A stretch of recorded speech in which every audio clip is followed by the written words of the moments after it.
আসসালামু আলাইকুম। এই ভিডিওটা খুব ইম্পর্টেন্ট তাদের জন্য যারা সামনে চিন্তা করছেন যে বায়োলজিটাকে ঠিকভাবে শেষ করতে হবে, যারা নতুন 9 উঠেছেন, 10 উঠেছেন, কিংবা সামনে আপনাদের এসএসসি পরীক্ষা আছে। এই 3 ব্যাচের জন্য এই ভিডিওটা খুবই খুবই ক্রুশাল। আমার সাথে আছে ফারাবি। ফারাবি এখন বর্তমানে মুগদা মেডিকেলে পড়ছে এবং তার অলরেডি হচ্ছে যে ফার্স্ট এক্সাম দেওয়া শেষ নাকি? হ্যাঁ। আচ্ছা। সো এখন ফারাবি হচ্ছে যে তোমাদেরকে অলরেডি প্রতিজ্ঞাতে অনেকদিন ধরে বায়োলজি পড়াচ্ছে। ফারাবির কিন্তু কম্প্যাক্ট সিরিজের ক্লাসগুলো খুবই ফেমাস। সবাই হচ্ছে যে ফারাবির এই ক্লাসগুলোকে যথেষ্ট প্রশংসা করে এবং এর পাশাপাশি ফারাবি আমাদের প্রতিজ্ঞাতে এখন বায়োলজি ইনস্ট্রাক্টর হিসেবে আছে। তো ফারাবির একটা বিশাল এক্সপিরিয়েন্স যেমন আছে অনলাইন এবং অফলাইন মিলে, ঠিক একই সাথে ফারাবি যেহেতু হচ্ছে যে একজন মানে ফিউচার ডক্টর, সো অফকোর্স ও ভালোভাবে জানে বায়োলজি কিভাবে পড়তে হয়। তো আমরা ফারাবির কাছ থেকে এখন জানবো যে আসলে বায়োলজি পড়ার ক্ষেত্রে কোন কোন ধরনের হচ্ছে যে আমরা চ্যালেঞ্জগুলো ফেস করতে পারি। সো বায়োলজির ক্ষেত্রে সব থেকে বড় যে চ্যালেঞ্জটা সেটা হচ্ছে প্রত্যেকে আপনাদের, সেটা হচ্ছে ভাই বায়োলজি মনে থাকে না, মানে এক এক পেজ পড়ি তো পরের পেজ ভুলে যাই। সো এইটা ওভারকাম করার একটা বড় ওয়ে আউট হচ্ছে ভাইয়া আপনার বায়োলজি একটা সাইকেলে রিভাইজ করতে হবে, সাইকেল ওয়াইজ রিভাইজ করতে হবে। মানে কি?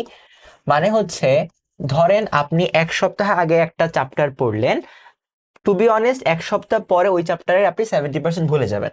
যেটা করতে হবে, আপনাকে ওই চ্যাপ্টার পড়ার টাইমে আপনি যেখান থেকে লেকচার করেন অথবা যেখান থেকে আপনি সোর্স ম্যানেজ করেন, আপনাকে কিছু কিওয়ার্ড লিখে নিতে হবে। আমি যখন ভাই বায়োলজি পড়তাম, আমি হচ্ছে চেষ্টা করতাম, ধরেন যে কোনো একটা লাইন আছে, যে লাইন হয়তো বা জাস্ট এমসিকিউটা এরকম যে এই পার্টিকুলার পার্টটা আমার হার্ট, ব্রেন আর কিডনিতে থাকে, দেন এগেন ওইটা থেকে আমি একটু অ্যারো দিয়ে লিখে রাখতাম যে এইটা কখনোই ইন্টেস্টাইনে থাকে না। সো যেগুলা আমার কনফিউজিং আসতে পারে বা আমার কনফিউশন লাগতে পারে, আমি যাতে ওগুলো মার্ক করে রাখি। এবারে আপনি যখন এক সপ্তাহের মধ্যে ওই চ্যাপ্টারটা পড়ে ফেলবেন, তখন সেকেন্ড উইকে আপনি হয়তো বা নতুন একটা চ্যাপ্টার নিয়ে বসবেন।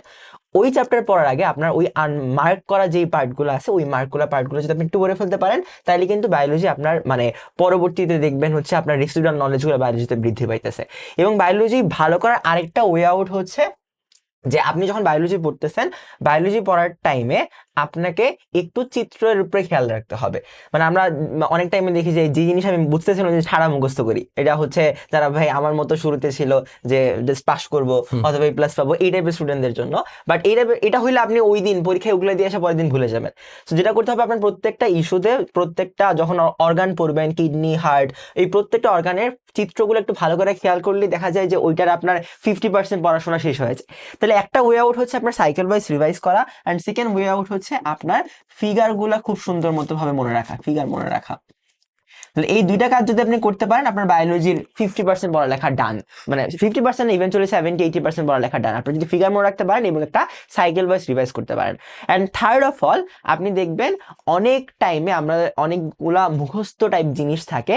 হ্যাঁ, বায়োলজিতে অনেকগুলো প্রসেস আছে যেগুলো আমরা পড়ি, আমাদের রেসপিরেটরি সিস্টেম কিভাবে থাকে, ব্লাডগুলো কিভাবে সার্কুলেট হয়, বাট একই সাথে অনেকগুলো ইনফরমেশন থাকে যে ইনফরমেশনগুলো আমাদেরকে মুখস্থ করতে হয়। আমরা চেষ্টা করব যত সম্ভব ওই ইনফরমেশনগুলো আমাদের লাইফের সাথে রিলেট করে পড়তে, লাইফ রিলেটেড। মানে কি? মানে এটা হইতে পারে আপনি মজার ছলে পড়তে পারেন।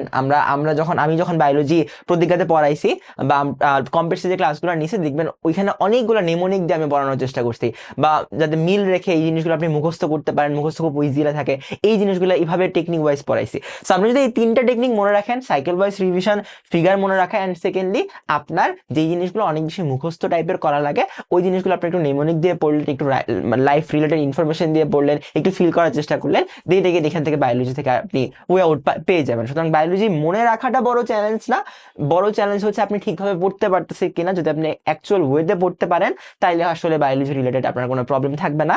আই গেস এটা ওয়ান অফ দ্য মোস্ট একটু হেকটিক সাবজেক্ট অন্যান্য ম্যাথ অথবা অন্যান্যদের তুলনায়, কারণ ওগুলো হয়তো আপনি কানে হেডফোন লাগায় সুন্দর মতো চিল টিল করে পড়তে পারেন।